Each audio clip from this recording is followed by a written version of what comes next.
एक ऐसा व्यक्ति जिसने कभी तलवार नहीं उठाई, लेकिन पूरे भारतवर्ष को एक सूत्र में पिरो दिया। एक ऐसा मास्टरमाइंड जिसकी एक चाल ने इतिहास की धारा ही बदल दी।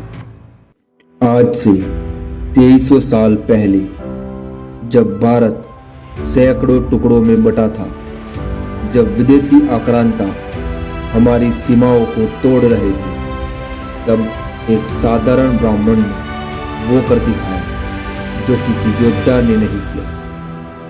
लेकिन सवाल यह है, क्या थी वो चाल? क्या था वो मास्टर प्लान जिसने एक सामान्य बालक को भारत का सबसे शक्तिशाली सम्राट बना दिया?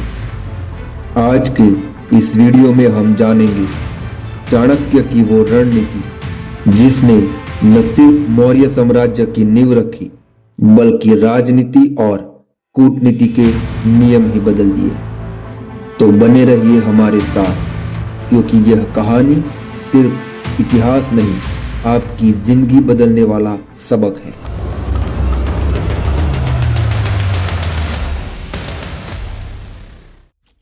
तक्षशिला विश्वविद्यालय का एक प्रतिभाशाली विद्वान विष्णुगुप्त, जिन्हें दुनिया चाणक्य और कौटिल्य के नाम से जानती है, उस समय भारत की स्थिति अत्यंत दयनीय थी।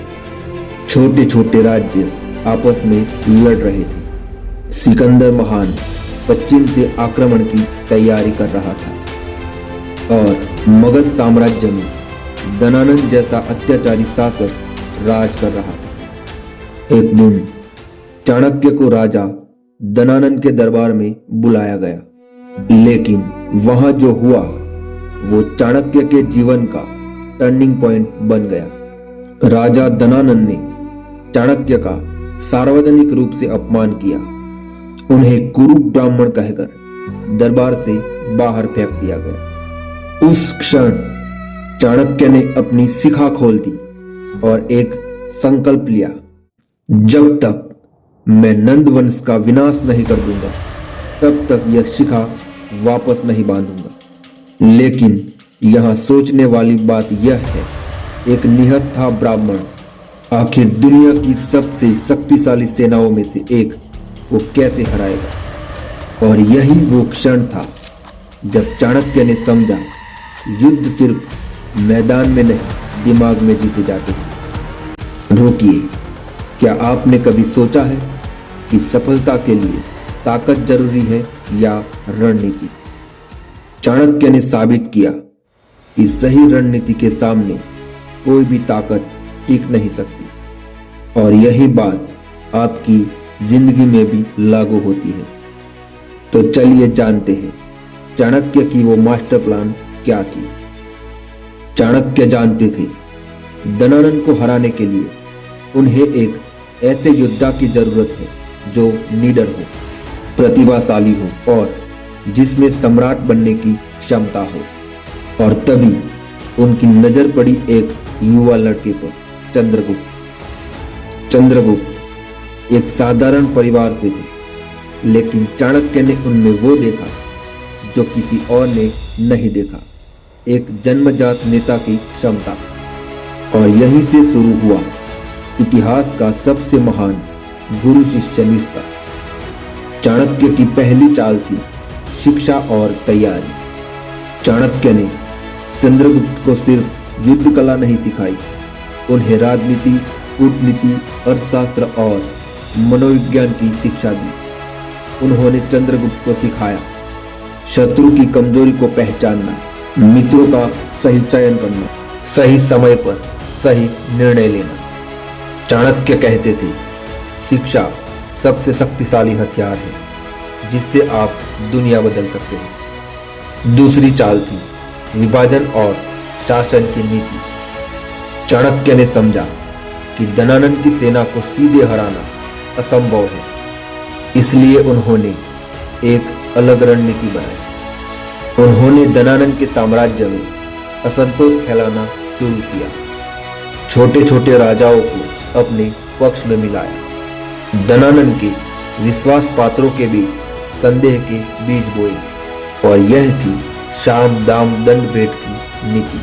पहले शांति से, फिर धन से, फिर दंड से और अंत में विभाजन से। और देखते ही देखते धनानंद का साम्राज्य अंदर से खोखला होने लगा। तीसरी चाल, सही समय का इंतजार। लेकिन चाणक्य की सबसे बड़ी खूबी थी धैर्य। उन्होंने कई साल तक इंतजार किया, सेना तैयार की, संसाधन जुटाए और गठबंधन बनाए। और जब सही समय आया तब चंद्रगुप्त ने धनानंद पर आक्रमण किया। परिणाम, धनानंद की विशाल सेना एक सुनियोजित रणनीति के सामने ढह गई। मगध पर चंद्रगुप्त मौर्य का अधिकार हो गया। लेकिन क्या यही चाणक्य की रणनीति खत्म हो गई? नहीं, असली खेल तो अब शुरू हुआ था।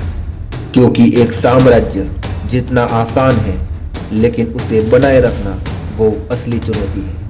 चौथी चाल, साम्राज्य का विस्तार और सुदृढ़ीकरण। चाणक्य ने सिर्फ मगध को नहीं जीता, उन्होंने पूरे भारतवर्ष को एकजुट करने का सपना देखा। उन्होंने चंद्रगुप्त को सिखाया, प्रजा का कल्याण ही सच्चा राजधर्म है। और इसी नीति के तहत न्याय व्यवस्था को मजबूत किया गया, व्यापार और कृषि को बढ़ावा दिया, एक शक्तिशाली केंद्रीय प्रशासन की स्थापना की, जासूसी तंत्र विकसित किया गया और नतीजा, मौर्य साम्राज्य भारतीय इतिहास का सबसे बड़ा और सबसे सुसंगठित साम्राज्य बन गया। पांचवी और सबसे महत्वपूर्ण चाल थी अर्थशास्त्र। और अंत में चाणक्य ने लिखी अर्थशास्त्र। यह ग्रंथ सिर्फ एक किताब नहीं, बल्कि राजनीति, अर्थशास्त्र और प्रशासन का संपूर्ण विश्वकोश है। इसमें हर एक पहलू पर चर्चा की गई है जो एक साम्राज्य को महान बनाता है। कूटनीति के 6 गुण, संधि, विग्रह, यान, आसन, द्वैधिभाव और संशय, आर्थिक नीतियां, जासूसी और सुरक्षा, न्याय और दंड। चाणक्य ने न सिर्फ एक साम्राज्य बनाया, बल्कि भविष्य की पीढ़ियों के लिए एक मार्गदर्शिका छोड़ दी। तो यही थी चाणक्य की वो चाल, वो मास्टर प्लान जिसने मौर्य साम्राज्य को अमर बना दिया। लेकिन चाणक्य की असली महानता इस बात में नहीं कि उन्होंने एक साम्राज्य बनाया। असली महानता इस बात में है कि उन्होंने हमें सिखाया, परिस्थितियां आपको नहीं, आपकी रणनीति आपको परिभाषित करती है। आज 21वीं सदी में भी चाणक्य की शिक्षाएं उतनी ही प्रासंगिक है।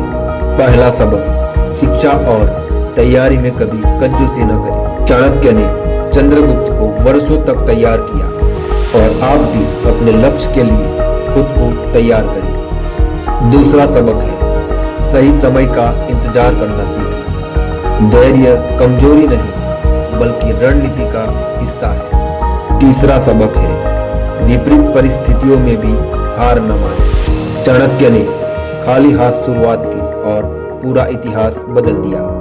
चौथा सबक, अपने विजन को स्पष्ट रखें। चाणक्य का उद्देश्य सिर्फ बदला लेना नहीं था, बल्कि एक महान भारत का निर्माण करना था। और सबसे महत्वपूर्ण, एक व्यक्ति की सोच पूरे राष्ट्र की दिशा बदल सकती है। चाणक्य ने हमें सिखाया कि असली शक्ति तलवार में नहीं, विचारों में होती है। वो एक साधारण ब्राह्मण थे, लेकिन उनकी सोच असाधारण थी। उन्होंने साबित किया कि यदि आपके पास दृढ़ संकल्प हो, स्पष्ट विजन और सही रणनीति है, तो कोई भी लक्ष्य असंभव नहीं है। आज आप जहां भी हैं, जैसे भी हैं, याद रखिए, चाणक्य भी एक बार खाली हाथ खड़े थे, लेकिन उनकी सोच ने इतिहास रच दिया। तो सवाल यह है, क्या आप इतिहास रचने के लिए तैयार हैं? दोस्तों, यह थी चाणक्य की अमर कहानी। एक ऐसा मास्टरमाइंड जिसने साबित किया कि दिमाग सबसे बड़ा हथियार है। तो याद रखिए, दुर्बलता बुद्धि की सबसे बड़ी शत्रु है चाणक्य। आपको यह वीडियो पसंद आया तो लाइक बटन को जोरदार थप्पड़ मारिए और अगर आप ऐसी और प्रेरणादायक कहानियाँ सुनना चाहते हैं तो चैनल को सब्सक्राइब करना ना भूलें। और अगर आप ऐसे ही वीडियो को देखना चाहते हैं तो स्क्रीन पर दिख रहे वीडियो को जरूर देखें। वो कहानी भी कम रोमांचक नहीं।